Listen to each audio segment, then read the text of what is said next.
kepada Bapak Kepala Sekolah SMP Negeri 23 Musuji, yang terhormat kepada Bapak Ibu Dewan Guru beserta staf tata usaha SMP Negeri 23 Musuji.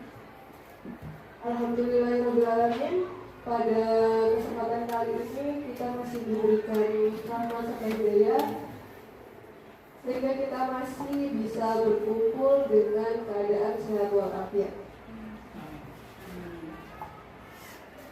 Saya selaku pembawa acara di acara sosialisasi budaya positif akan membacakan susunan acara. Yang pertama yaitu pembukaan, kedua sambutan kepala sekolah, ketiga penyampaian diseminasi budaya positif, keempat tanya jawab dan terima refleksi, serta keenam yaitu penutup.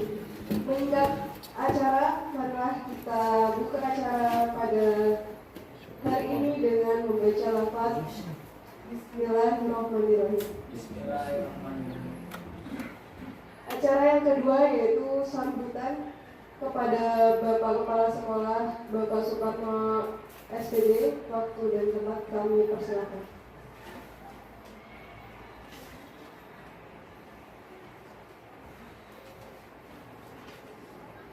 Assalamualaikum warahmatullahi wabarakatuh. Waalaikumsalam warahmatullahi Rabiul, wabarakatuh. baiklah Bapak Ibu yang kami hormati, ini sesi yang kedua, yakni diseminasi terkait dengan kegiatan pembentukan daripada karakter, ya. Hal yang positif yang ada di SMP kita ini sudah tak asing lagi, maka ini perlu diwujudkan dalam bentuk visualisasi, dalam bentuk kegiatan-kegiatan yang tertuang dalam rencana pengembangan karakter di SMP 23 ini. Oleh karena itu sekali lagi dalam hal ini mohon bantuan teman-teman guru dalam hal memenuhi kriteria penilaian CGP dan atas nama Pak Rino dan Bu Susanti pada siang ini. Tolong dibantu supaya aktif, inovatif dan termotivasi seluruhnya, sehingga nanti di dalam tayangan ini adalah ada nilai-nilai semangatnya.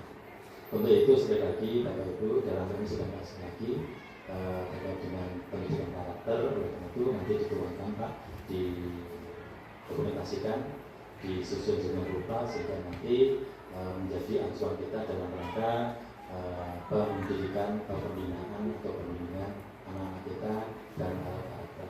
Karena ini semua merupakan suatu tanggung jawab kita dewasa ini, dan ditekankan profil Pancasila itu karakter. Ya, profil Pancasila itu karakter. Kalau dulu ada perintah sebagainya, sekarang ini sekaligus dalam profil Pancasila. Seluruh mata pelajaran ini harus mengembang itu. Jadi semua tadi adalah kita harus memahami, ya, kemudian mampu merealisasikan dalam kegiatan pembelajaran di luar kelas, masuknya waktu masuk, kemudian dalam kelas, kemudian keluar setelah pulang sekolah. Ini batasan-batasan kita. Oleh karena itu sekali lagi dengan adanya CDP tahun 2024 ini kita diberi wawasan. Pada akhirnya nanti Bapak Ibu seperti ini. Nah, ini sudah ada contohnya. Kalau Pak Rino dan Bu Santi tidak ada contohnya kemarin ya. Kalau Bapak Ibu sudah ada contoh, maksudnya itu langkah-langkah kita nanti setelah lulus tes menjadi calon guru penggerak itu mempersiapkan modelnya seperti ini. Nah, itu saya kira nggak jauh berbeda. Pasti terkait dengan pembelajaran, terkait dengan kinerja, kemudian tentang keuangan dan administrasi lainnya. Karena ini CDP ini adalah guru semua harus mampu mengemban tugas selain selaku pendidik, nanti mendapat tambahan tugas sebagai wakil kepala sekolah, sebagai guru senior, sebagai wali kelas, sebagai kepala sekolah atau pengawas. Sehingga materi CDP ini sekarang sudah mengarah ke sana. Artinya itu Bapak Ibu nanti dengan masuk menjadi guru penggerak, otomatis Bapak Ibu menguasai dalam pengelolaan sekolah. Dengan ucapan Bismillahirrahmanirrahim, kegiatan sesi kedua terkait dengan karakter saya buka dengan resmi. diri. Wassalamualaikum warahmatullahi wabarakatuh. Waalaikumsalam warahmatullahi wabarakatuh.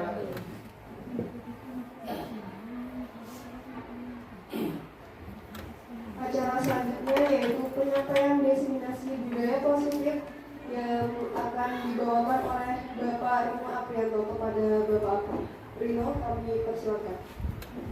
Ini settingan apa Pak? Ya, terkait dengan saya belum selesai, oleh Pak itu berkas saya di keuangan keluarga belum bisa ketemu, maka saya mohon pamit. Terima kasih. Kemudian nanti laporan ke Pak. Ya, siap. Sekian saja. Assalamualaikum warahmatullahi wabarakatuh. Waalaikumsalam warahmatullahi wabarakatuh. Terima kasih.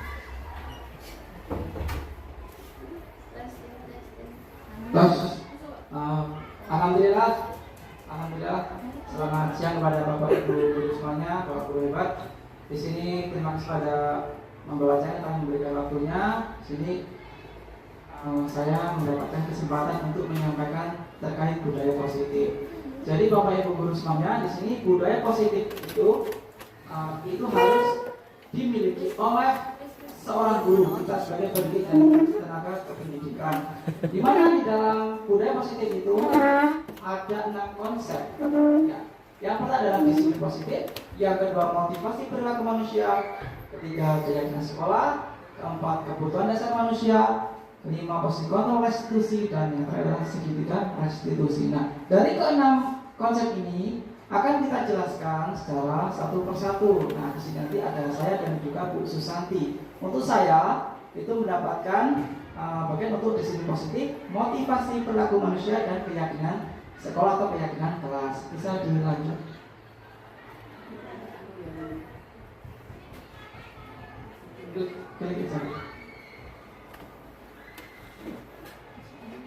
Ya, disiplin positif.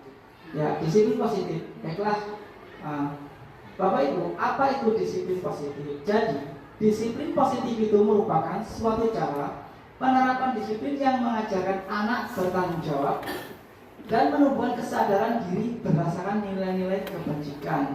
Nah, jadi di sini bagaimana anak itu ada rasa tanggung jawab dan menumbuhkan kesadaran dari dalam diri mereka. Lanjut putusan. Nah, disiplin positif lebih jauh lagi adalah berarti lebih ke arah disiplin diri yang dapat mengontrol diri dalam melakukan segala tindakan. Disiplin positif dapat membuat murid memahami dan menyadari berdasarkan motivasi internal, bukan paksaan atau hukuman. Jadi seperti ini. Bagaimana seorang siswa itu, murid kita, peserta didik kita itu, mereka itu melakukan suatu tindakan disiplin itu bukan atas dasar mereka itu paksaan atau hukuman, tapi berusaha mereka itu motivasi dari internal mereka. Misalnya mereka nanti, saya hari ini hari Senin, saya harus upacara bendera, saya harus bawa topi, dasi. Nah, jadi itu dari diri mereka itu bertanggung jawab tanpa bukan terus dia itu berangkat, bukan saya kalau tidak berangkat dia bukan seperti itu, tapi ada lebih kepada motivasi dari internal diri mereka sendiri, kesadaran mereka untuk mereka melakukan disiplin positif tersebut. Kemudian di sini mengajar dari pada disiplin positif tadi ya, motivasi perilaku manusia, hubungan, penghargaan dan restitusi. Ya, di sini manusia itu memiliki tiga alasan untuk melakukan suatu motivasi atau keinginan yang mendasari mereka itu melakukan sesuatu. Ya. Yang pertama adalah motivasi perilaku manusia. Yang pertama adalah untuk menghindari ketidaknyamanan atau hukuman. Di sini mungkin bisa guru, mungkin juga bisa peserta didik. Itu terkadang ada yang memiliki motivasi untuk menghindari melakukan disiplin itu untuk menghindari ketidaknyamanan atau hukuman. Jadi misalnya ada guru, ada bapak ibu guru, bahkan guru itu saya dapat panggilan supaya tidak dihukum oleh kepala sekolah. Ada seperti itu adalah salah satu motivasi perilaku manusia. Yang kedua, untuk mendapatkan penghargaan atau imbalan dari orang lain. Nah, ini juga seperti itu alasannya. Saya hari ini harus berangkat pagi, misalnya guru, supaya nanti saya dilihat oleh kepala sekolah saya berangkatnya pagi terus. Dan juga nanti siapa tahu ada mungkin kain jenjang jamalan seperti itu. Nah kalau untuk siswa biasanya itu dia tuh motivasi berangkat paginya itu supaya dilihat oleh gurunya seperti itu, bukan karena mereka itu kesadaran dari diri. Nah yang terakhir adalah, nah ini adalah tingkatan yang paling tinggi dari motivasi seseorang melakukan disiplin positif untuk menjadi orang yang mereka inginkan dan menghargai diri sendiri dengan nilai-nilai yang mereka percaya. Maksudnya apa? Jadi di sini yang poin ketiga adalah titik tertinggi dari motivasi seseorang untuk melakukan disiplin positif. Karena apa? Mereka merasa apabila saya disiplin berarti saya menghargai diri saya dan juga saya menghargai orang lain. Itu juga meningkatkan kualitas diri saya. Jadi saya itu disiplin bukan karena hukuman, bukan karena imbalan, bukan karena menghargai penghargaan, tapi benar-benar dari diri kita sendiri. Nah itu seperti itu motivasi perilaku manusia. Nah baiklah. Nah di sini meningkat selanjutnya ini ada hukuman, konsekuensi dan restitusi. Nah di hukuman di sini itu bersifat terencana, tiba-tiba, dan di sini anak bisa tidak tahu apa yang akan terjadi dan tidak dilibatkan. Sebagai contoh, anak berangkat sekolah hari itu tidak bawa dasi, tidak bawa kepinggan, guru di depan langsung sini kamu push up. Nah itu contoh anak langsung dihukum tanpa kita ada obrolan dulu. Nah ada lagi misalnya dewan guru berangkatnya kesiangan, kepala sekolah sudah datang, langsung dipanggil, dimarah, dimarah, tanpa menanyakan dulu apa alasan guru tersebut itu berangkat kesiangan. Nah, seharusnya tidak seperti itu. Nanti ada diobrolkan dulu, mungkin anak itu bisa jadi dia membantu orang tuanya, bisa jadi dia sedang ada kesibukan di rumah, dan misalnya kepala sekolah juga, misalnya ada guru yang berada kesiangan juga bisa jadi mungkin anaknya rewel, sakit dan sebagainya. Jadi hukuman itu seperti itu. Dampaknya nanti akan dilihat nanti di bagian poin terakhir. Yang kedua adalah konsekuensi. Konsekuensi itu sudah terencana atau sudah disepakati, sudah dibahas dan disetujui oleh murid dan guru. Nah di sini kita melihat tentang murid dan guru. Jadi konsekuensi beda dengan hukuman. Kalau hukuman itu langsung, mendadak, tanpa ada kesepakatan. Sedangkan kalau konsekuensi itu sesuatu yang sudah disepakati bersama. Misalnya seperti ini. Anak-anak besok kalau misalnya kalian tidak masuk kelas, misalnya alfa sekali, kalian didenda 2.000 misalnya. Nah ternyata ada salah satu anak yang tidak berangkat hari itu, ya kesepakatan bersama konsekuensinya dia didenda. Atau mungkin ada lagi yang hari Senin tidak berangkat, yang terlambat upacara, dihukum untuk membersihkan kamar mandi atau WC. Nah karena anak itu sudah menyepakati konsekuensi, jadi mau tidak mau dia harus melakukan konsekuensi yang telah dibentuk seperti itu. Jadi tidak mendadak, tapi sudah direncanakan, di planning jauh-jauh sebelumnya. Biasanya wali kelas itu pasti punya kesepakatan kelas dan juga peraturan yang ada konsekuensinya, dan itu harus ditegakkan supaya berkontinu atau berkelanjutan. Yang terakhir adalah restitusi. Nah itu tingkatan yang paling tinggi dari suatu bentuk disiplin positif, di mana restitusi adalah proses menciptakan kondisi bagi murid-murid untuk memperbaiki kesalahan diri mereka, sehingga mereka bisa kembali pada kelompok mereka dengan karakter yang lebih kuat. Maksudnya apa? Jadi di sini seorang anak siswa atau peserta didik ketika melakukan kesalahan tidak sekedar mereka itu langsung dihukum atau mungkin membahas konsekuensi, tapi mereka itu nanti dihadapkan dulu dengan menstabilkan keadaan mereka, ditanyakan perlahan, memvalidasi tindakan mereka yang salah, dan mereka akhirnya bagaimana sih cara supaya ke depan nanti tidak seperti ini lagi. Jadi restitusi itu lebih kepada menguatkan karakter mereka, untuk menanamkan rasa tanggung jawab dan disiplin. Mereka sudah tahu salah, mereka sudah tahu konsekuensinya, dan mereka itu menyadari, bahkan mereka bisa menjelaskan, bisa menyampaikan apa yang harus mereka dapatkan atas sesuatu yang telah mereka lakukan, kesalahan mereka lakukan seperti itu. Jadi adalah restitusi. Jadi ketika anak itu sudah kita lakukan restitusi kepada mereka, mereka menjadi karakter mereka kita akan menjadi lebih kuat dan bertanggung jawab. Jadi tadi ada hukuman, konsekuensi, dan restitusi. Nah tadi yang paling tinggi adalah restitusi itu. Kita harus peduli, kita harus peka, dan juga harus sabar terhadap anak, terutama adalah wali kelas. Lalu di dalam kelas itu anaknya bermacam-macam dengan diferensiasi yang berbeda-beda. Nah, ini adalah keyakinan sekolah atau keyakinan kelas. Nah, kalau di sini keyakinan tadi ya, keyakinan sekolah atau keyakinan kelas. Nah, sekarang di sini saya mungkin ingin sedikit bertanya, apa itu keyakinan? Apa Bu, menurut Ibu keyakinan itu apa? Tidak apa-apa dengan satu kata. Percaya. Oh, kepercayaan bagus sekali, luar biasa. Mungkin Bu Erna, apa itu keyakinan Bu? Ya, keyakinan kelas. Misalnya bukan wali kelas. Oh, masih aku tuh Pak. Ya.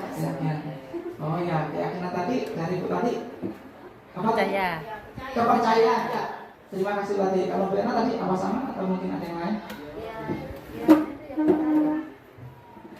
Ya. Percaya. Keyakinan sekolah atau keyakinan kelas kita lebih menurut yang ini adalah keyakinan kelas. Nah, Bapak Ibu di sini yang saya hormati, ada peraturan, ada keyakinan sama atau tidak menurut Bapak Ibu? Ada peraturan kelas dengan keyakinan kelas itu beda atau sama? Peraturan dengan keyakinan. Beda. Beda. Ya, terima kasih. Beda. Nah, sini jelas beda. Kalau peraturan itu Peraturan yang harus kita laksanakan. ya. Terima kasih Bu. Kalau keyakinan Kalau keyakinan kita peraturan sesuatu yang ada ya. Sesuatu yang ada pada diri kita ungkapkan. ya. Oke, terima kasih pada Bu Erna dan wassalam wali kelas 7A dan Bu Arati wali kelas 7B. Tidak salah Bu ya tadi tentang keyakinan dan peraturan. Bahwasanya keduanya itu mungkin sekelas seperti sama, tapi ternyata berbeda. Peraturan memang dilakukan. Tapi kalau keyakinan itu dilakukan dengan rasa kesadaran dari hati. Kalau peraturan kan itu memang dilakukan, tapi terkadang ada rasa paksaan. Tapi kalau keyakinan kelas itu dilakukan berdasarkan kesepakatan bersama dan dari hati. Misalnya kelas, buat tadi memiliki keyakinan kelas,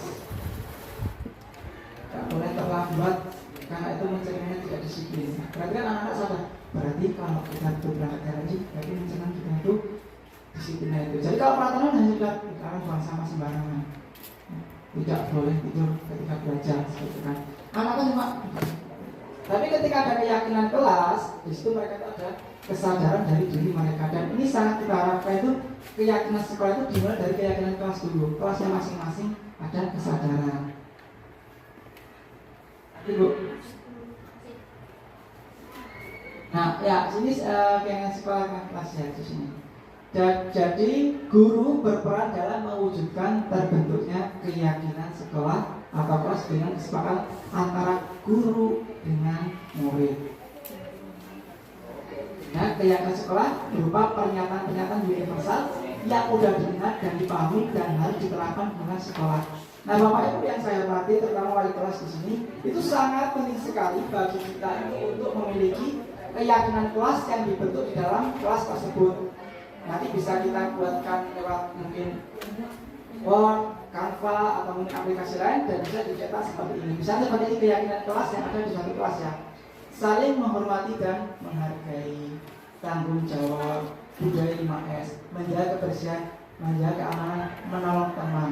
Nah, di sini ada bentuk keyakinan kelas, misalnya di kelas Bapak Ibu semuanya itu ada seperti itu. Nah itu, dan yang pasti keyakinan kelas itu dibentuk berdasarkan kesepakatan bersama. Jadi tidak asal wali kelas masuk di rumah sampah itu. Karena anak-anak itu tidak dilibatkan. Jadi anak-anak dilibatkan supaya mereka itu merasa memiliki. Mereka mesti memiliki kelas itu. Dan ini banyak sekali selain menghormati dan menghargai, tanggung jawab, budaya 5S, menjaga kebersihan, menjaga keamanan dan menolong teman, itu nanti bisa ditambahkan yang lain yang berhubungan dengan cara kebersihan kelas dan sebagainya. Nah, di sini apabila setiap kelas memiliki itu budaya keyakinan sekolah ke kelas, itu nanti bisa membantu proses keyakinan sekolah. Jadi setiap kelas seperti itu harus berjalan. Nah, di sini apakah mungkin Bapak Ibu pernah membuat kesepakatan kelas? Mungkin Mbak tadi pernah ya? Ya, jadi salah satunya apa Bu? Satu saja misalnya. Untuk tahun kemarin kan saya belum tidak menjadi wali kelas. Iya Bu. Ya. Untuk kesepakatan Ya, bagaimana? Ya. Kesepakatannya misal tidak berPPS, dia tidak membawa kamus. Halo, Pak. Nah, Itu dari kelas itu ya. Terus kemudian iya. setelah itu kan itu disepakati mereka bersama Bu, ya. Kemudian berikut itu Oh, yang ini. diterapkan di sini kalau misalnya anak tersebut Oh, iya. lupa apa Bu misalnya? Misalnya Bu lupa. Lupa tidak membawa kamus Ya. misal. Yang percaya di luar Saya ya. kasih apa ya, sejenis kayak bukan hukuman sih intinya, tetapi hukumannya itu Ini malah udah di banner kalau kepala sekolah. Yang mendidik. Padahal aku udah hukuman yang mendidik, artinya kalau untuk bahasa lalu mungkin dia bisa menyanyi lagu. Tapi di foto ini tanggal 5 ya biasanya. Itu konsekuensi ya. Jadi terima kasih Bu Artati yang sudah menyampaikan di kelasnya itu. Jadi Bu Artati tidak serta-merta Waduh. tidak lama langsung dihukum 3 ya, tapi sudah ada konsekuensi di awal ketika itu menjadi sudah ada kesepakatan seperti itu bagus sekali Bu. Jadi sudah ada di situ bahwasanya ada konsekuensi. Oke, Jadi kayak ada kelasnya. Kalau Bu Erna mungkin ada kesepakatan di kelas atau mungkin dengan pelajaran Ibu mungkin Ibu selaku pelajaran. Ya, ada Pak. Kalau saya sepakatnya seperti ini, ketika belajar ibu masuk buku udah ada di atas, harus pakai kaos kaki, seragam yang lengkap. Jika mereka nanti lupa, sekali diperingatin, kedua diperingatin, ketiga tetap berarti kan ada niat untuk tidak memakai, itu ada hukumannya. Hukumannya tidak berat-berat, mungkin 3 menit tapi cukup. Oh, terima kasih Bu. Jadi di sini, nah sekarang saya kembalikan kepada Bapak Ibu semuanya. Untuk tadi konsekuensi yang tadi ada semuanya, apakah Ibu Alika sedang membuat di kelasnya? Belum. Ya belum. Ya. Nanti untuk ke depan supaya dibuat supaya anak itu melihat, selalu ingat seperti itu ya Bu ya. Seperti terutama kelasnya, kita mulai dari kelasnya masing-masing dahulu ya seperti itu. Tidak apa-apa. Karena kan mungkin ada anak yang mungkin dia tuh entah lupa entah ingat ya kan. Yang bilangnya lupa. Nah kalau sudah kita punya dasar di kelas, mungkin kelas itu kan, atau mungkin kita dengan kertas atau mungkin karton, itu nanti mereka akan ingat ya keyakinan kelas mungkin salah nggak? Ya terus bagaimana? Ya saya salah terus biasa ke depan tidak memang seperti itu. Kita harapnya seperti itu ya seperti itu. Jadi kita visualisasikan, kita berikan gambaran itu tidak sekedar lisan seperti itu. Nanti semua kedepannya kita bisa menerapkan hal seperti itu. Bahasanya kelas ada nanti apa keyakinan yang ditempelkan. Kami harapkan nanti setiap kelas memiliki ya itu hak otonomi masing-masing wali kelas ya Bapak Ibu ya.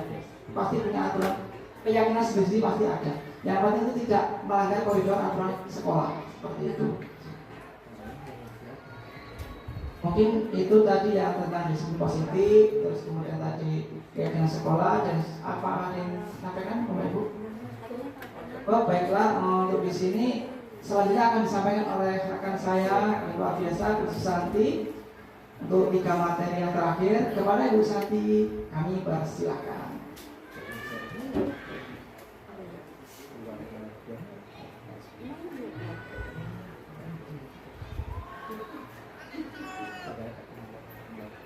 Masih semangat Bapak Ibu? Semangat. Sebelumnya saya ucapkan Assalamualaikum warahmatullahi wabarakatuh. Waalaikumsalam warahmatullahi wabarakatuh. Baik, kita tadi telah menyimak bersama pemaparan dari Bapak Rino mengenai tentang disiplin positif. Untuk selanjutnya saya akan memaparkan, masih ada 3 hal lagi yang belum disampaikan.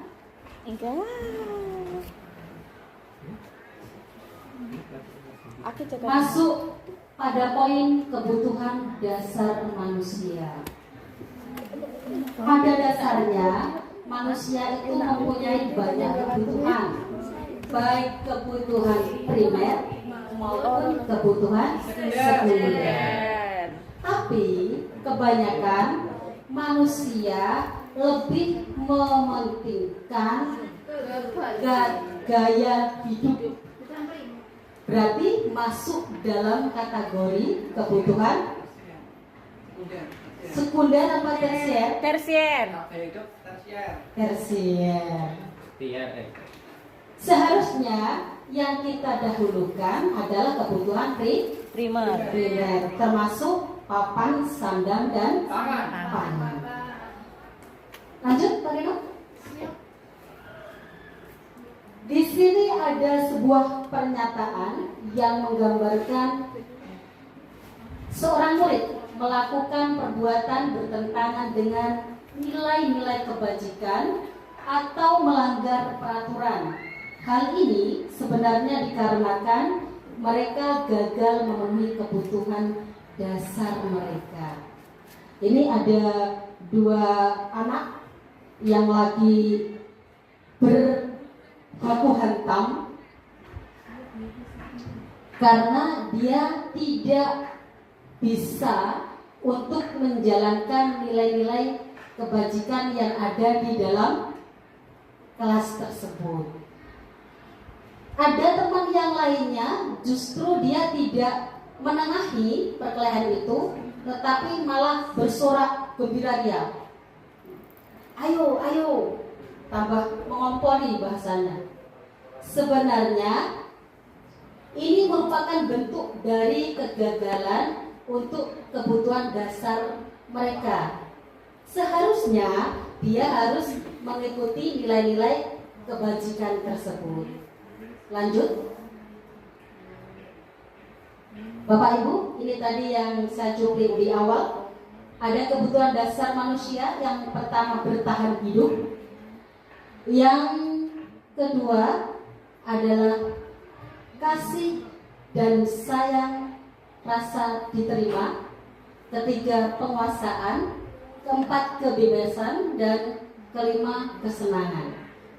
Dari kebutuhan dasar manusia ini, yang pertama kali yang harus kita terapkan adalah mengenai bertahan hidup.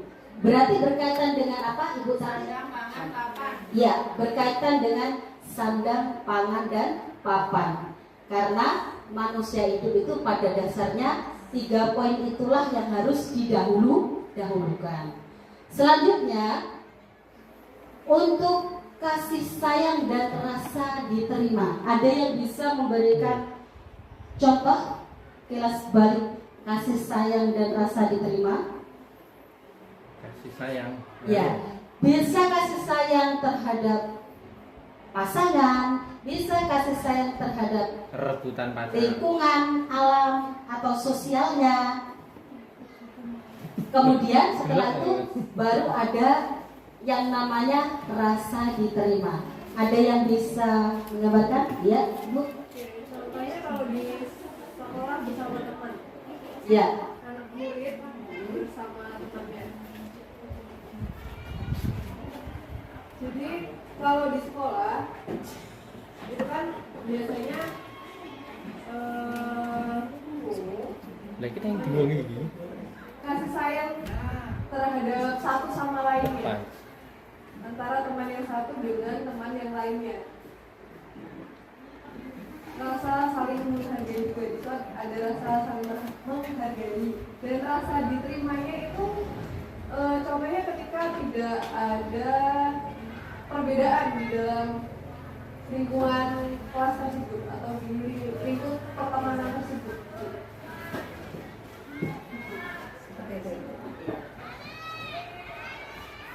Terima kasih Ibu Muji yang telah memberikan masukan tentang kasih sayang dan rasa diterima.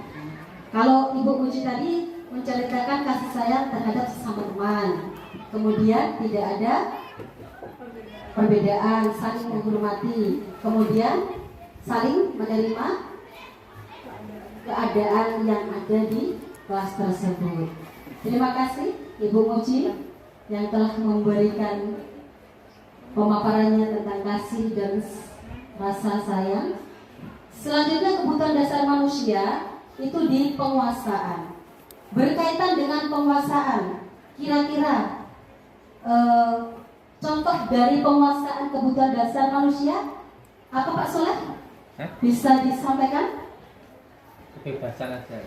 Ya, untuk penguasaan manusia. Ini hal positif apa negatif nih? Bisa positif, bisa bentuk negatif.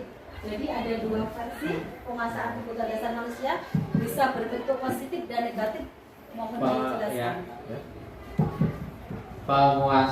Penguasaan ini bisa misalnya kalau negatif menguasai barang milik orang lain tanpa persetujuan orang tersebut, itu penguasaan kalau negatif.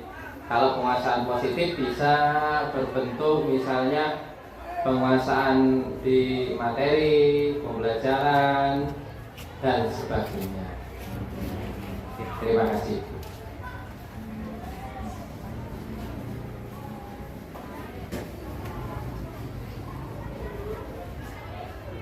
Terima kasih kembali kepada Bapak Soleh yang telah memberikan uraian tentang kebutuhan dasar manusia berdasarkan penguasaan. Untuk selanjutnya, kebutuhan dasar manusia berdasarkan kebebasan. Berarti ada 2 poin yang harus dijelaskan. Hari ini akan saya lempar kepada teman sejawat kita, yaitu Ibu Hartati. Dipersilakan. Kebebasan. Kalau menurut saya mengenai kebutuhan dasar kebebasan, yaitu seperti kita mempunyai agama masing-masing, ada Islam, ada Kristen.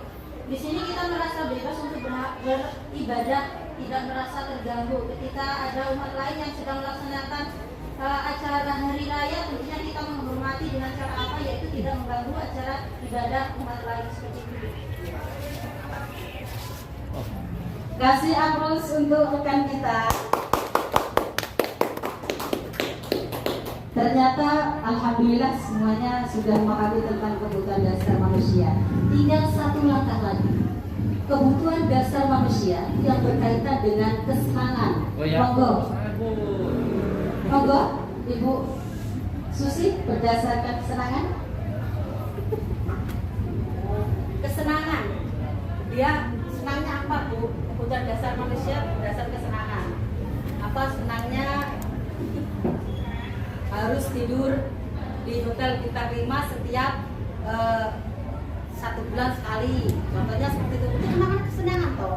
Apa kesenangannya kalau setiap pulang sekolah harus cuci mata dulu di pinggir jalan, lihat cewek-cewek yang lewat atau begitu. Monggo. Kalau menurut saya kebutuhan dasar kesenangan, mungkin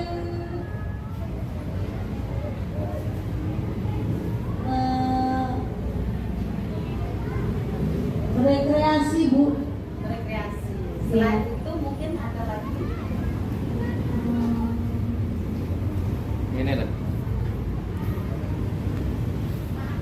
Uang. Bisa silakan ditambahkan. Baik, pendapat saya tentang kebutuhan dasar manusia, tentang kesenangan, itu tidak hanya tentang rekreasi ataupun banyaknya uang gitu kan, Bu ya. Kalau kita sakit walaupun banyak uang, saya rasa kita tidak akan bisa menikmatinya. Kita sakit walaupun kita bisa berrekreasi, kalau kita tidak bisa menikmati, otomatis kita tidak akan merasakan kesenangan itu. Jadi kesenangan, walaupun pekerjaan, mungkin banyak orang yang mengatakan bekerja itu membosankan, capek, tapi kalau jika kita bekerja dengan niat dari dalam hati, kita niatkan ikhlas tulus, insya Allah kita pun juga akan merasa senang melebihi kita mempunyai uang. Kasih contoh sekelas gambaran ketika Anda menjadi seorang pendidik. Ketika kita menjadi seorang pendidik, tentunya kita otomatis berhadapan dengan peserta didik, yaitu dengan siswa. Ketika kita berada di dalam kelas, kita mengajarnya setengah ataupun yang bahasa sekarang tidak mood gitu, kita otomatis tidak akan merasakan kesenangan. Tetapi kalau kita di kelas, pikiran kita sudah nyaman, di pekerjaan juga kita merasa diterima, contohnya pada kasih sayang dan rasa diterima itu, otomatis kita pun bekerja juga dengan senang gitu. Iya, terima kasih. Ya, luar biasa. Baik, kita lanjut ke sesi selanjutnya. Untuk Kali ini kita akan langsung membahas studi kasus. Saya bacakan jalan ceritanya. Ibu Mirta, guru wali kelas 1 di SD Negeri 3 Weserdan, sedang bingung menghadapi ulah salah satu murid di kelasnya, Doni. Beberapa anak di kelas 1 telah datang padanya dan mengeluhkan Doni yang seringkali meminta bekal makan siang mereka dengan paksa. Jika Anda menghadapi situasi seperti Ibu Ambar, apa yang akan Anda lakukan? Menurut Anda, kira-kira apa alasan Doni melakukan hal itu? Hari ini memasuki studi kasus, silahkan dijawab berdasarkan pertanyaan yang ada pada teks itu, sesuai dengan imajinasi Bapak Ibu. Ya, siapa yang mau menjawab? Baik, jika kita selaku wali kelas, kita menghadapi atau menemui siswa seperti Doni gitu ya, yang setiap hari suka mengganggu temannya, yaitu meminta dengan cara paksa, meminta bekal temannya gitu. Yang pertama kita sebagai wali kelas yaitu kita tanya dulu si Doni, mungkin kita bisa panggil, kemudian kita tanya alasan dia itu kenapa kok setiap hari selalu meminta bekal temannya dan memintanya itu pun dengan secara paksa. Yang pertama mungkin ada faktor dari keluarga, mungkin di rumah tidak dibawakan bekal ataupun tidak dibuatkan sarapan seperti itu, Bu. Nah, jadi ketika sekolah mungkin dia merasa lapar, kemudian melihat temannya memakan makanan itu, dia minta. Itu faktor yang pertama. Faktor yang kedua bisa jadi di keluarga atau di rumahnya oleh ibunya itu sudah dimasakkan, tetapi memang dasarnya anaknya itu memang jahil atau seperti apa. Nah, itu yang PR kita semua Bapak Ibu ketika melihat kasus seperti ini. Jadi ini perlu adanya bimbingan terhadap anak tersebut. Terima kasih. Ya, kasih Abdul. Bagus sekali jawaban dari Ibu Hartati. Jadi di dalam studi kasus ini kita tidak langsung menghakimi anak tersebut, tetapi menanyakan tentang permasalahan yang mereka hadapi. Inilah masuk dalam teori studi kasus. Tadi tidak usah, maksudnya serta-merta kita langsung memberikan hukuman atau seperti memberikan ancaman kepada murid itu, tetapi kita harus menanyakan secara detail permasalahan yang dihadapi. Contohnya siapa tadi di sini? Doni. Lanjut. Posisi kontrol restitusi. Bapak Ibu, sebagai pendidik, kita wajib mengetahui tentang 5 posisi kontrol restitusi inilah yang harus diterapkan. Yang poin pertama, guru sebagai penghukum. Contohnya tadi dijelaskan oleh Bapak Rino yang poin pertama tadi, ketika murid datang terlambat langsung diberikan hukuman, seandainya suruh push up atau keliling lapangan 5 kali seandainya. Ini merupakan 5 posisi kontrol restitusi. Yang pertama sebagai penghukum. Untuk contoh yang kedua, guru sebagai pembuat rasa bersalah. Jadi ketika murid itu datang, guru langsung bertanya kepada murid. Seandainya namanya Fulan. Fulan, mengapa hari ini kamu terlambat?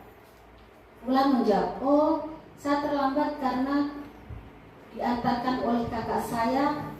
Kakak saya sedang sibuk, Bu. Motornya mungkin dipinjam oleh tetangganya. Kemudian bertanya lagi, apakah kamu mulai besok bisa berusaha tidak berangkat terlambat? Bisa, Bu. Mungkin dijawab seperti itu ya. Bisa, Bu. Akan saya usahakan. Janji ya, besok tidak terlambat datang lagi. Iya, Bu, saya siap. Itu merupakan bentuk guru sebagai pembuat rasa bersalah. Jadi tidak langsung ditimpakan ke hukuman ke peserta didiknya, melainkan ditanya terlebih dahulu. Hampir mirip kasusnya dengan si Doni tadi, seperti itu. Untuk 5 posisi kontrol restitusi selanjutnya, sebagai guru, sebagai teman.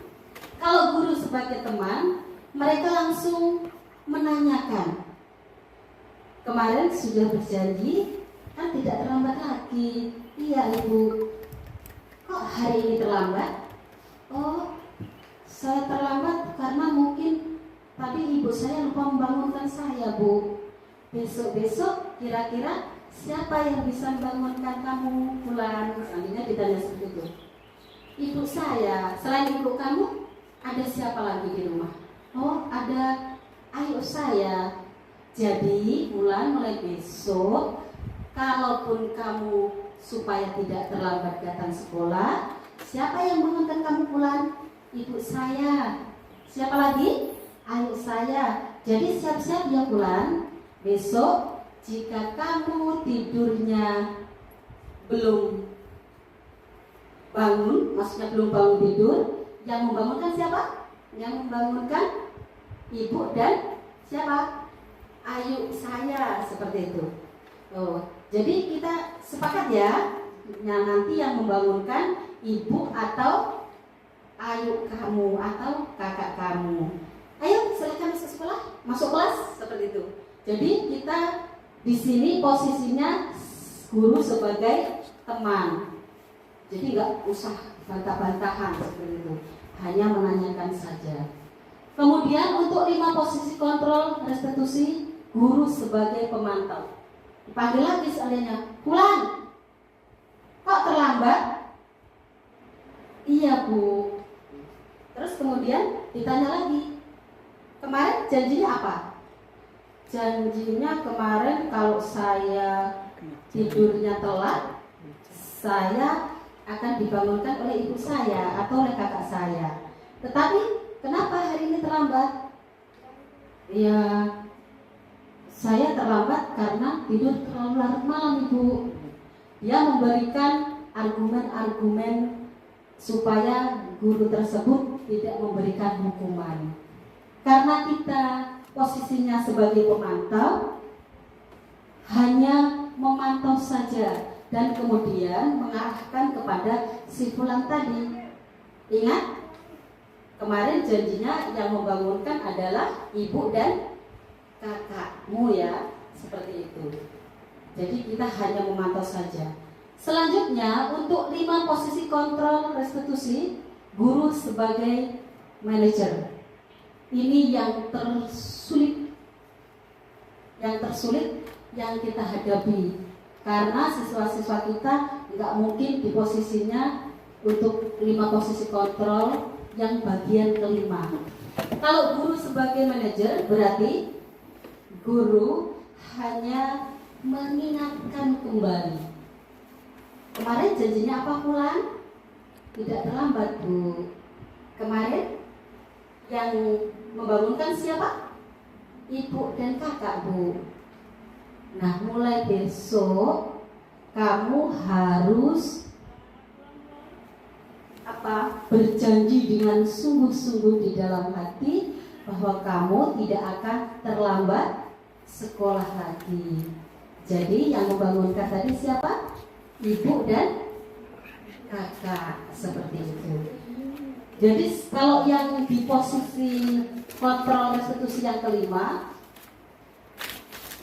guru tidak ada untuk menghukum murid, kemudian guru tidak pula bertindak sebagai pembuat rasa bersalah kepada peserta didiknya, atau guru tidak bertindak sebagai teman dan tidak bertindak juga sebagai pemantau, namun guru sebagai manajer. Ini contoh untuk posisi kontrol penghukum. Saya bacakan. Seorang penghukum biasa menggunakan hukuman fisik maupun verbal. Orang-orang yang menjalankan posisi hukum senantiasa mengatakan bahwa sekolah memerlukan sistem atau alat yang dapat menekan murid-murid lebih dalam lagi. Guru-guru yang menerapkan posisi penghukum akan berkata, patuhi aturan saya, atau awas, kamu selalu saja salah. Selalu, pasti selalu yang terakhir selesai. Guru seperti ini senantiasa percaya hanya ada satu cara agar pembelajaran bisa berhasil, yaitu cara dia penghukum dengan nada suara tinggi, bahasa tubuh atau gestur, kemudian mata melotot dan jari menunjuk atau menghardik.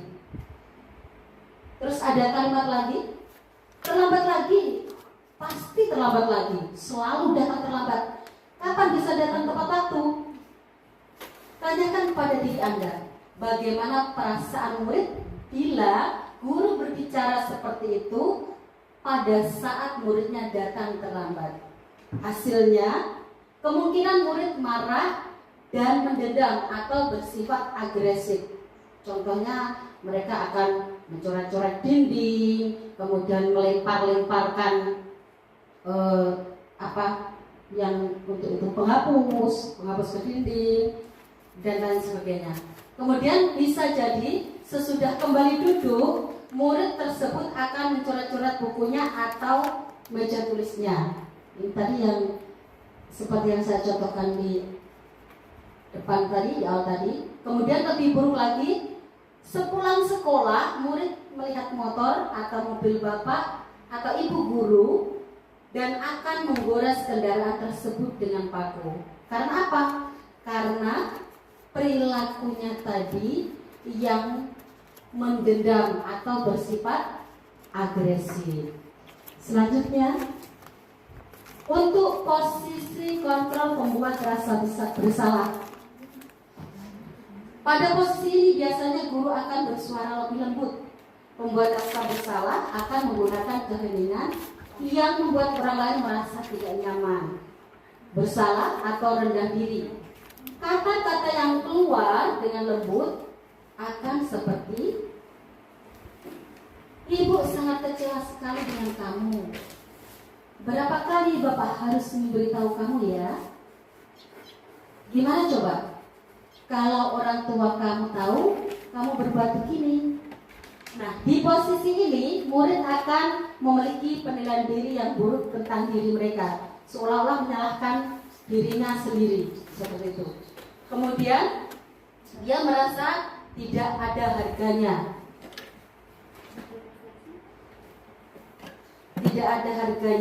kemudian kecewa dengan orang-orang yang disayanginya.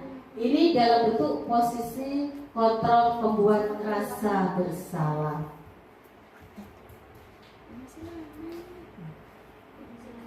Lanjut.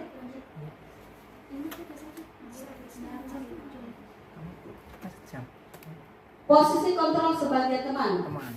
Guru pada posisi ini tidak akan menyakiti murid, namun akan tetap berupaya mengontrol murid selalu melalui persuasi, berarti melalui ajakan. Posisi teman pada guru bisa negatif ataupun positif. Positif di sini berupa hubungan baik yang terjalin antara guru dan murid. Guru di posisi teman menggunakan hubungan baik dan humor untuk mempengaruhi seseorang. Mereka akan berkata, ayo bantulah demi Bapak ya. Ayo, ingat tidak bantuan Bapak selama ini. Ya sudah, kali ini tidak apa-apa. Nanti Ibu bantu bereskan. Nah, di kata-kata ini merupakan bentuk dari kata posisi kontrol sebagai teman. Hal negatif dari posisi teman adalah bila suatu saat guru tersebut tidak membantu, maka murid akan kecewa dan berkata, saya pikir Bapak atau Ibu teman saya. Murid merasa dikecewakan dan tidak mau lagi berusaha. Hal ini mungkin timbul adalah murid hanya bertindak untuk guru tertentu. Contohnya dia menyukai guru pelajaran matematika. Nah, sukanya dia hanya kepada ibu guru yang mengampu pelajaran matematika itu. Kemudian posisi kontrol sebagai pemantau. Memantau berarti mengawasi. Pada saat kita mengawasi, kita bertanggung jawab atau atas perilaku orang-orang yang kita awasi. Posisi pemantau berdasarkan pada peraturan-peraturan dan konsekuensi.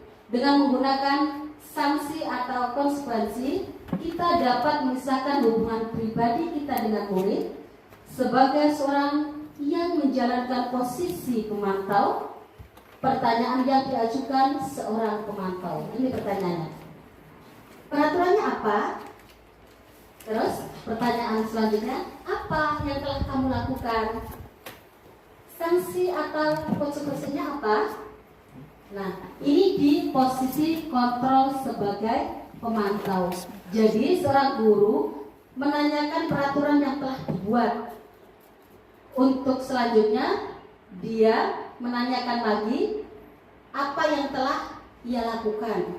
Setelah itu posisi kontrol sebagai pemantau, sanksi atau konsekuensinya apa yang telah dibuat pada peraturan yang ada di kelas itu. Seperti itu kalau memantau. Selanjutnya, posisi kontrol sebagai manajer. Ini yang terakhir, posisi terakhir manajer adalah posisi di mana guru berbuat sesuatu bersama dengan murid, mempersilahkan murid mempertanggungjawabkan perilakunya, mendukung murid agar dapat menemukan solusi atau permasalahannya sendiri. Seorang manajer telah memiliki keterampilan di posisi teman maupun pemantau, dan dengan demikian bisa jadi di waktu-waktu tertentu kembali kepada kedua posisi tersebut bila diperlukan. Terus kemudian, namun ada namunnya, bila kita menginginkan murid-murid kita menjadi manusia yang merdeka, mandiri dan bertanggung jawab, maka kita perlu mengacu kepada restitusi. Tadi restitusi itu terbagi ada berapa? Ada tiga. Ada tiga tadi restitusi. Kemudian di manajer murid diajak untuk menganalisis kebutuhan dirinya maupun murid bagaimana memperbaiki kesalahan yang ada. Seorang manajer akan berkata, apa yang kita yakini? Kembali pada keyakinan kelas tadi yang sudah disampaikan Pak Rino tadi. Kemudian, apakah kamu meyakininya? Kalau ada keyakinan kelas atau peraturan kelas yang sudah dibuat, berarti harus dengan konsekuensinya menjalankan keyakinan atau peraturan kelas tersebut. Seperti itu. Selanjutnya, jika kamu memperbaiki ini, hal ini menunjukkan apa tentang dirimu? Pertanyaan selanjutnya, apa rencana kamu untuk memperbaiki hal ini? Jadi seorang guru itu hanya menanyakan beberapa peraturan yang telah dibuat di dalam keyakinan kelas tadi. Tidak ada unsur hukuman, tidak ada unsur tadi murid merasa bersalah, kemudian tidak ada murid sebagai teman. Apalagi poin keempat tadi? Poin keempat apa Bapak Ibu? Pemantau. Guru sebagai pemantau, melainkan kalau posisi yang kelima ini adalah dia hanya menanyakan ulang peraturan atau keyakinan yang dibuat di dalam kelas itu. Yang terakhir adalah segitiga restitusi. Ini sebagai pendidik kita harus mempunyai dasar untuk melaksanakan segitiga restitusi. Apa itu restitusi? Restitusi adalah salah satu cara menanamkan disiplin positif pada murid sebagai bagian dari budaya positif di sekolah. Contohnya kalau budaya positif di sekolah apa? Di sekolah kita seandainya, budaya positifnya tentang membuang sampah pada tempatnya. Apalagi kalian? Ya, berdoa sebelum belajar. Ya, berjabat tangan dengan guru. Ya, Jumat amal termasuk dalam bentuk budaya positif karena setiap hari dilakukan ya Jumat. Ya, banyak lagi Bapak Ibu, ternyata Bapak Ibu sudah semakin di depan saja seperti Yamaha ini. Maksudnya sudah menguasai materi untuk segitiga restitusi. Selama ini kita sudah menjalankannya, tetapi kita belum tahu bentuk apa yang dijalankan kita. Oh, ternyata ini termasuk dalam segitiga restitusi. Namanya belum tahu seperti itu.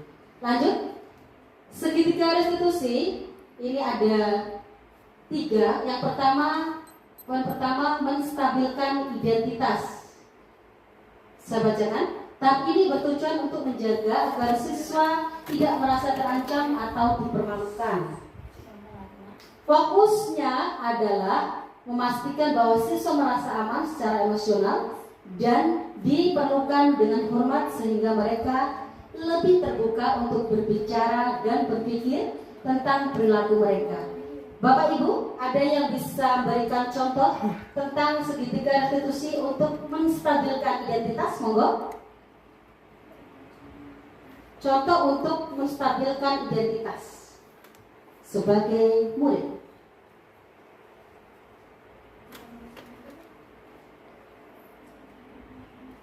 Saya bacakan ulang. Tahap ini bertujuan untuk menjaga agar siswa tidak merasa terancam atau dipermalukan. Fokusnya adalah memastikan bahwa siswa merasa aman secara emosional dan diperlakukan dengan hormat, sehingga mereka lebih terbuka untuk berbicara dan berpikir tentang perilaku mereka. Ini sebenarnya berkaitan dengan Bapak Ibu atau Ibu-ibu yang faknya di bidang bimbingan dan konseling. Monggo, ada yang bisa mencontohkan? Ya, Bu Tari. Boleh nanti kedua-duanya ya. Oke, saya akan memberikan tentang contoh cara menstabilkan identitas. Jadi kalau dari contohnya Bu, ketika siswa melakukan kesalahan, itu cara menegur kita itu jangan secara langsung di depan teman-temannya atau siswa yang lainnya. Bisa dipanggil diajak berbicara di dalam ruangan. Ketika kita langsung menegur di depan umum, itu kemungkinan atau pasti dapat dipastikan malu, membuat rasa malu itu muncul dari anak tersebut.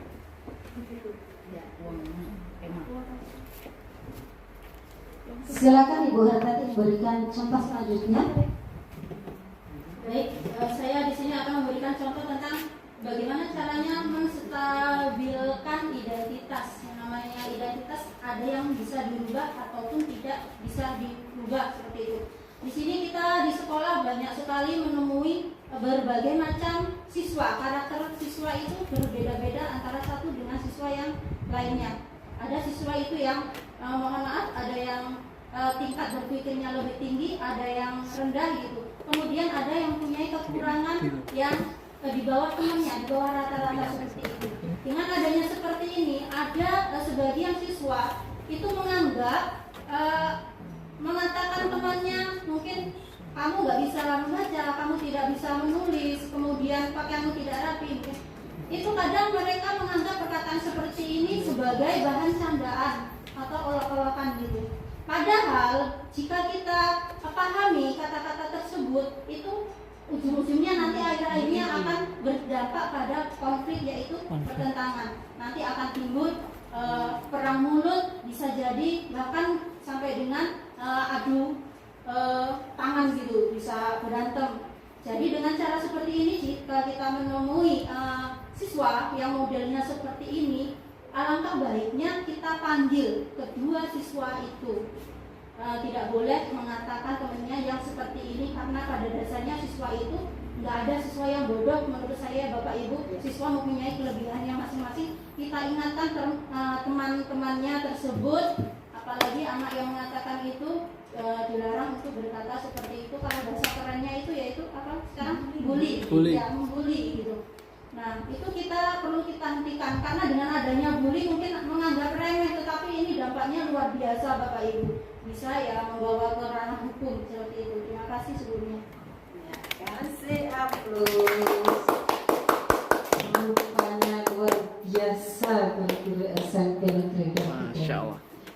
Baik, selanjutnya penjelasan tentang segitiga restitusi berkaitan dengan validasi tindakan yang salah. Akan saya coba bacakan. Pada tahap ini, fokusnya adalah membantu siswa memahami bahwa tindakan mereka tidak sesuai dengan nilai atau aturan yang ada. Ini bukan tentang menghukum, tetapi lebih tentang membantu siswa melihat dampak dari tindakan mereka. Baik, dari posisi segitiga restitusi yang kedua, validasi tindakan yang salah, kira-kira contoh apa yang terdapat pada peserta didik kita? Monggo Bapak Ibu. Bu Resmila, monggo.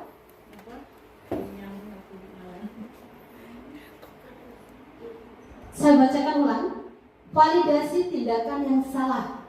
Pada tahap ini, fokusnya adalah membantu siswa memahami bahwa tindakan mereka tidak sesuai dengan nilai atau aturan yang ada.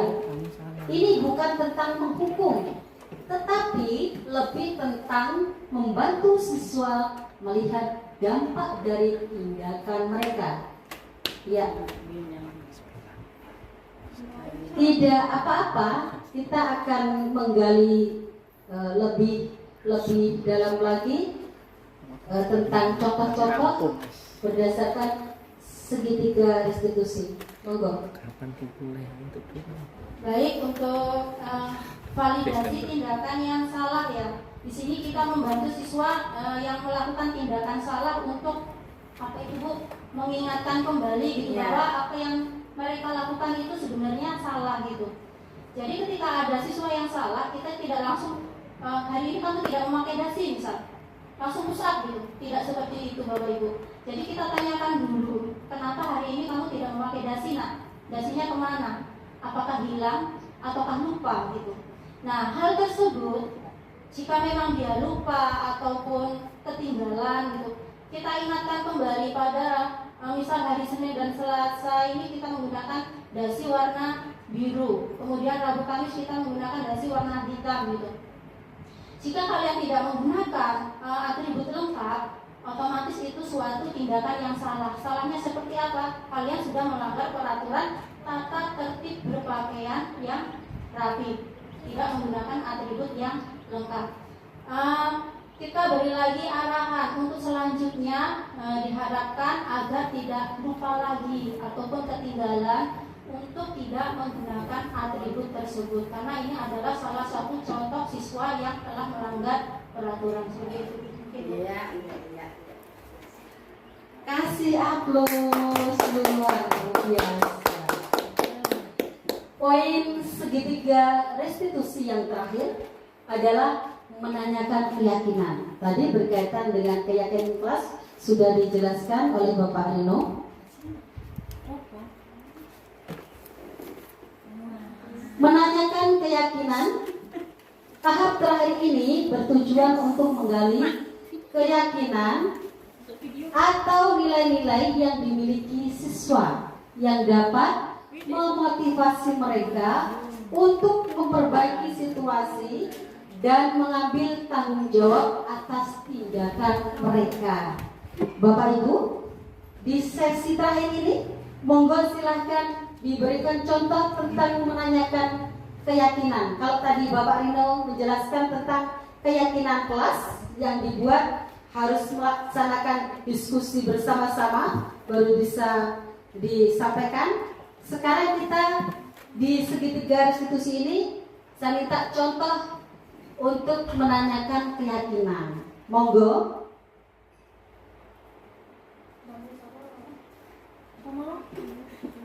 Saya baca sekali lagi, tahap terakhir ini bertujuan untuk menggali keyakinan atau nilai-nilai yang dimiliki siswa yang dapat memotivasi mereka untuk memperbaiki situasi dan mengambil tanggung jawab atas tindakan mereka. Berarti yang berkaitan dengan nilai-nilai yang dimiliki siswa, kemudian memberikan motivasi dan bisa perbaiki situasi untuk mengambil tanggung jawab atas tindakan yang mereka lakukan. Monggo.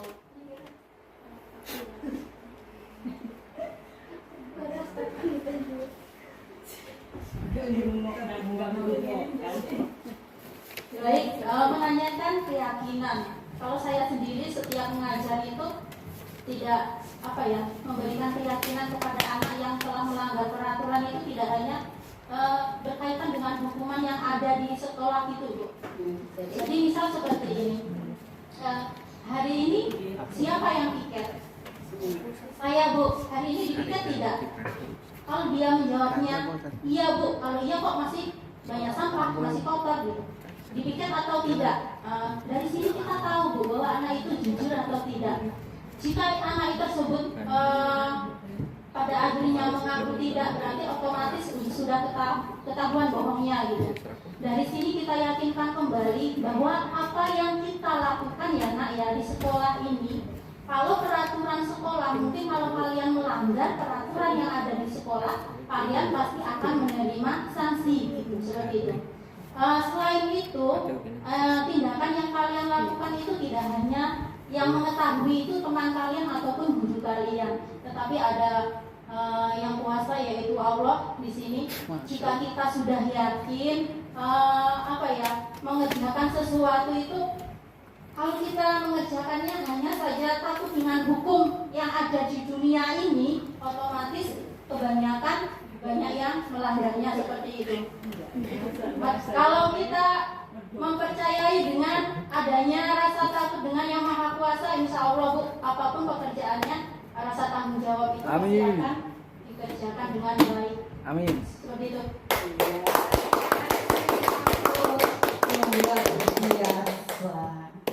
Itu segitiga restitusi ternyata ada 3 poin. Sekali lagi, yang pertama menstabilkan identitas, kemudian poin kedua validasi tindakan yang salah, dan yang terakhir adalah menanyakan keyakinan. Seperti yang Ibu Hatati jelaskan tadi, bahwa menanyakan keyakinan itu diawali dengan teguran yang halus, teguran yang halus, dan tidak membuat murid itu merasa bersalah. Baik, demikian Bapak Ibu yang dapat kami sampaikan. Untuk penutup, mari kita renungkan bahwa pendidikan adalah seni untuk mengembangkan potensi manusia. Dengan menerapkan konsep-konsep budaya positif seperti disiplin yang bangun dan segitiga restitusi, kita tidak hanya membentuk perilaku siswa, tetapi juga membentuk mereka berkembang secara emosional dan sosial. Melalui komunikasi yang efektif, keterampilan penyelesaian konflik, dan pendekatan inklusif, kita menciptakan lingkungan belajar yang mendukung dan menghargai setiap individu. Teruslah berkomitmen untuk menjadi pendidik yang memberdayakan dan menginspirasi, karena setiap usaha kita adalah investasi dalam masa depan yang lebih cerah. Terima kasih atas dedikasi dan kontribusi Bapak Ibu sekalian dalam sosialisasi menciptakan budaya positif di sekolah. Bapak Ibu, sebelum kami akhiri tentang pemaparan budaya positif, alangkah baiknya ada yang memberikan refleksi dari materi yang Pak Rino sampaikan dengan saya. Mohon refleksinya sehingga saya pribadi dan Pak Rino bisa mengembangkan dari refleksi Bapak Ibu untuk kedepannya. Monggo dipersilakan. 2 orang rekan guru dari Putri dan dari Putra. Dimulai dari siapa dulu? Dari Putra. Pengantuk seraknya bagus. Dari Putri dulu. Monggo, Bu. Setengah buat. Ya, ke depan. Assalamualaikum warahmatullahi wabarakatuh. Waalaikumsalam warahmatullahi wabarakatuh.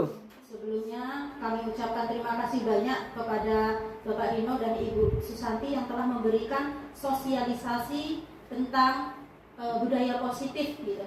Di sini saya mewakili teman-teman semuanya akan memberikan refleksi tentang sosialisasi hari ini mengenai budaya positif. Kalau kita berbicara tentang budaya, yaitu tentang kebiasaan positif yang harus kita lakukan di sekolah. Tentunya seperti itu ya Bapak Ibu ya. Di dalam hal ini PR kita banyak sekali untuk menangani siswa-siswa yang berbagai macam perbedaan gitu. Untuk dalam hal ini, dalam penanganannya, di situ sudah dijelaskan ya, ada mengenai guru sebagai penghubung, guru sebagai teman, kemudian guru sebagai pemantau, guru sebagai manajer gitu. Di sini kita dituntut untuk bisa menangani hal itu semua gitu. Selanjutnya mengenai hukuman-hukuman yang sudah bukan hukuman, di sini tadi dicontohkan tentang studi kasus yang sudah disampaikan oleh Ibu Susanti. Dari sini kita dapat memahami ketika anak itu melakukan kesalahan atau melanggar peraturan, di sini kita tidak langsung mendatangi anak tersebut kemudian memberikan hukuman, tidak seperti itu. Tetapi kita tanya dulu, kenapa anak itu bisa berbuat atau melakukan hal tersebut, seperti itu Bapak Ibu. Mungkin cukup ini yang perlu saya sampaikan. Harapannya dengan adanya sosialisasi ini, kita semua sebagai guru di sini dapat menerapkan ilmu ini. Ilmu ini harapannya bukan hanya sekedar kita menganggap ini materi, kita dengarkan dan kita lihat, tidak, tetapi kita perlu terapkan ke sekolah kita masing-masing. Mudah-mudahan hasilnya juga dapat sesuai dengan apa yang kita inginkan. Oke, demikian saya akhiri. Wassalamualaikum warahmatullahi wabarakatuh. Waalaikumsalam warahmatullahi wabarakatuh. Waalaikumsalam warahmatullahi wabarakatuh. Terima kasih Ibu Handati telah melakukan berbagai refleksi. Mudah-mudahan apa yang kami sampaikan berdua, Bapak Rino dengan saya pribadi, hari ini membawa manfaat dan membawa perubahan, khususnya di Satuan Pendidikan SMP Negeri 23 Mesuji. Bapak Ibu, demikian yang dapat kami sampaikan. Kurang dan lebihnya mohon maaf. Saya akhiri dengan ucapan wallahul muwaffiq ila aqwamit thoriq. Wassalamualaikum warahmatullahi wabarakatuh. Waalaikumsalam warahmatullahi wabarakatuh.